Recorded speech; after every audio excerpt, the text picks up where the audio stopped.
Et nous revoilà de retour, mesdames et messieurs. Et à présent, nous avons en ligne Dr Raouf Ghafar, expert en économie, pour faire le point sur le bilan de l'économie en Égypte durant l'année 2020. Bonjour, docteur.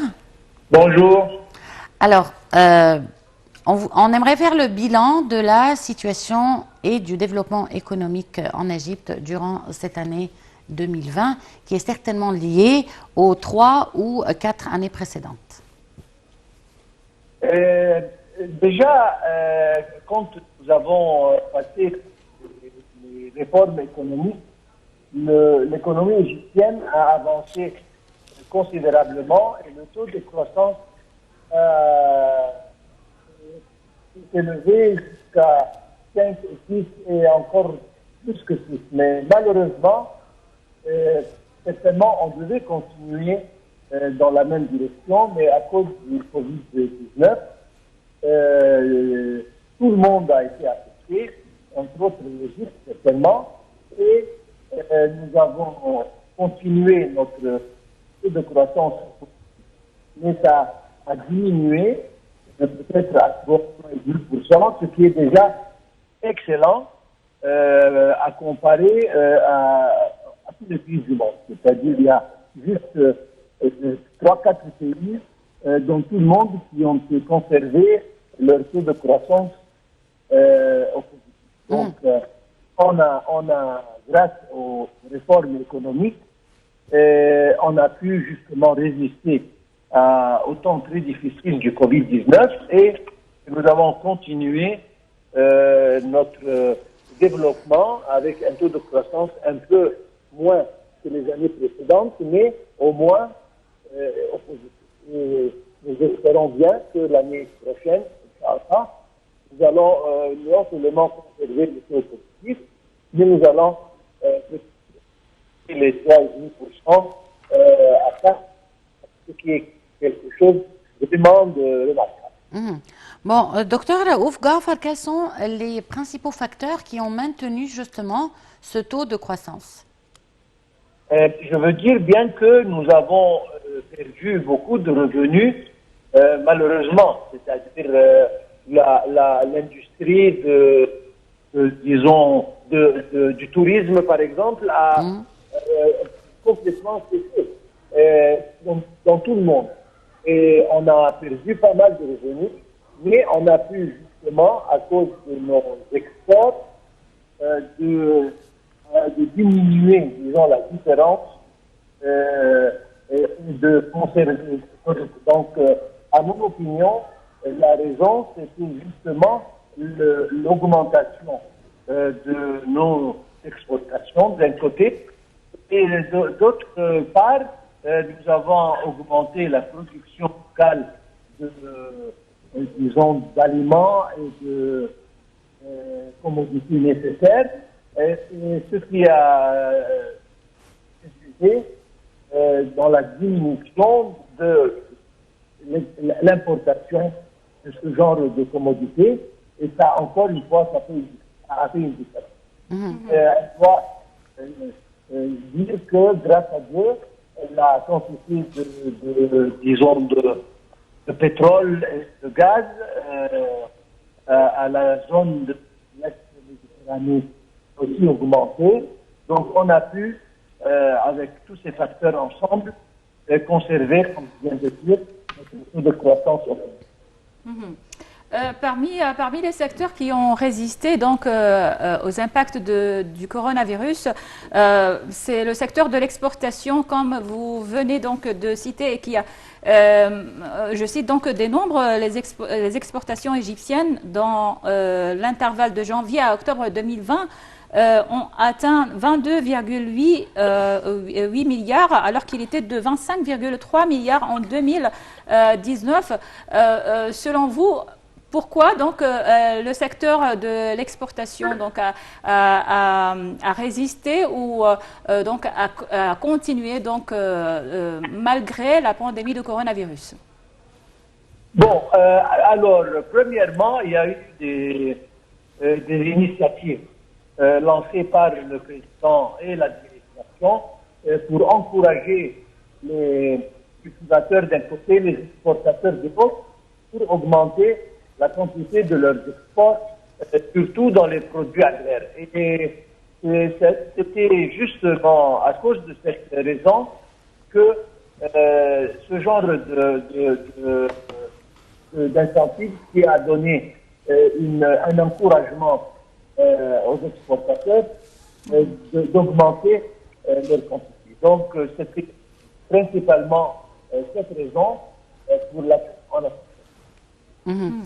Bon, docteur Raouf Ghafar, on voit bien entendu un grand développement au niveau de l'industrie, au niveau de l'infrastructure, au niveau des exportations, comme vous venez de le dire. On a même diminué certaines importations. Mais quand est-ce que le citoyen va sentir cela se refléter sur sa vie personnelle? Nous remarquons tous que le président particulièrement donne une importance, une priorité au bien du citoyen égyptien. Et il y a tellement de projets, tellement d'initiatives, une vie décente, les mouvements sociaux, les aides qui ont été données aux employés non permanents, etc. Donc, vraiment l'effort du gouvernement dans les dernières années, disons, mais concentrant cette année, c'est justement visé vers le bien du citoyen égyptien pour lui présenter une vie, disons, meilleure. Et entre autres, justement, dernièrement, on a lu à propos de l'initiative du président pour l'amélioration de 1000 villages. Donc ça, tous ces genres de projets vont dans la direction du bien du citoyen égyptien pour justement lui donner la possibilité de vivre une vie décente et d'augmenter son niveau de vie. Nous voyons que ça a commencé à avoir des résultats positifs. On ne doit pas oublier encore les efforts qui sont faits pour l'éducation et pour la santé. Et ça encore, ça vise dans la même direction. Donc, le gouvernement, le président, ils font leur mieux pour améliorer la vie. C'est vrai que la pandémie de coronavirus en 2020 a fragilisé plusieurs économies dans le monde et plusieurs pays en Europe et en Amérique ont été donc affectés par le chômage, affectés par les répercussions de la pandémie de coronavirus. Selon vous, est-ce que après donc la fin de cette crise-là, est-ce qu'il y aura un changement sur la carte des puissances économiques dans le monde? Ça a commencé déjà. Nous avons remarqué que sans exception, toutes les économies du monde, je veux dire, ont été affectées différents, disons, degrés, mais comme je viens de mentionner, il y a juste quelques pays très peu, peut-être 4 ou 5 pays dans tout le monde qui ont pu conserver le taux de croissance au positif. Les autres ont souffert. Je parle particulièrement, par exemple, de l'Afrique. Le continent africain est un continent qui n'est pas... Il a des ressources, oui, mais ce n'est pas un continent riche. Il a souffert le plus. Mais même les économies des pays les plus développés ont souffert. Et ça va certainement changer l'image de l'économie dans le futur, certainement.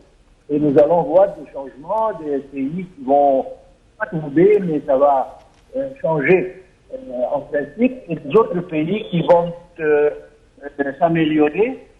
Et certainement, le coronavirus a eu un impact très négatif sur l'économie globalement.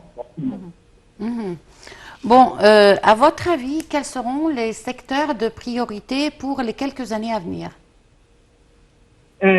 Nous continuons justement dans les méga-projets, dans les projets d'infrastructure. Et vous avez mentionné le taux de chômage.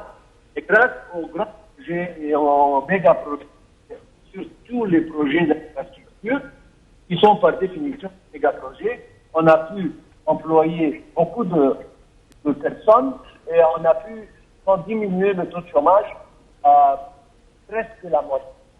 Donc, je pense que nous allons continuer dans cette direction parce que le mieux, l'infrastructure, la meilleure possibilité d'avoir des investisseurs et de croître l'économie. Donc, nous allons continuer justement dans ces projets d'infrastructure et puis nous allons donner une importance et une priorité au projet industriel, ce qui a déjà commencé et on doit toujours nous souvenir des initiatives qui sont dirigées vers les micro et mini-projets dans les différents gouvernements, surtout sur le plan de l'autonomisation.